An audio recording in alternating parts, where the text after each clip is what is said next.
Drowsy driving could be responsible for thousands more deaths on U.S. roads every year than first thought. New research out from AAA Overnight says drowsiness could play a part in nearly 10% of all crashes. In the last month, 29% of drivers admit to being behind the wheel when they had a hard time keeping their eyes open.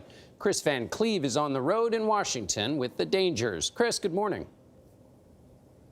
Well, good morning. Researchers and police have long suspected that drowsy driving was an underestimated, underreported factor in crashes. Now, the CDC says the average adult needs at least 7 hours of sleep a night. Many people don't get that much sleep, and here's why that can be dangerous. Researchers have found that if you're a drowsy driver on just 4 hours of sleep, you could be as dangerous as a drunk driver.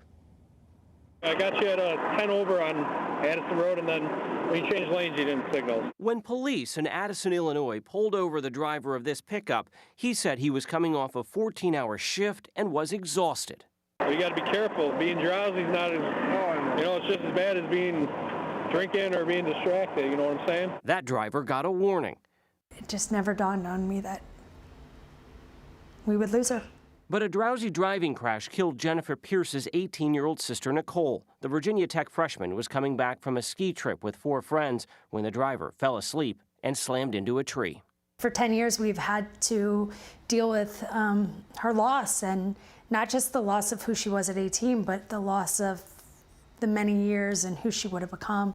This teen was asleep behind the wheel when he rear-ended another car. No one was hurt. AAA researchers studied videos like these from cameras mounted in cars of 3,500 drivers looking for signs of fatigue.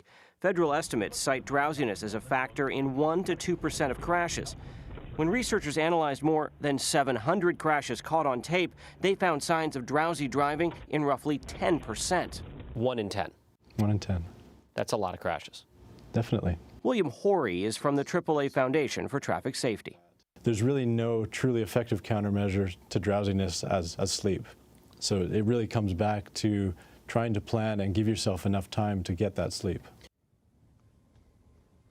Now, if that 7 to 9 hours of recommended sleep sounds like a luxury, some things to keep in mind. Researchers say the most dangerous times to drive drowsy are overnight, and things to look out for. If you're having trouble maintaining your lane, keeping your eyes open, or don't remember the last few miles you've driven, those could all be signs you are too tired to be behind the wheel. Yeah, go home and go to bed. 7 to 8 hours sounds like a dream.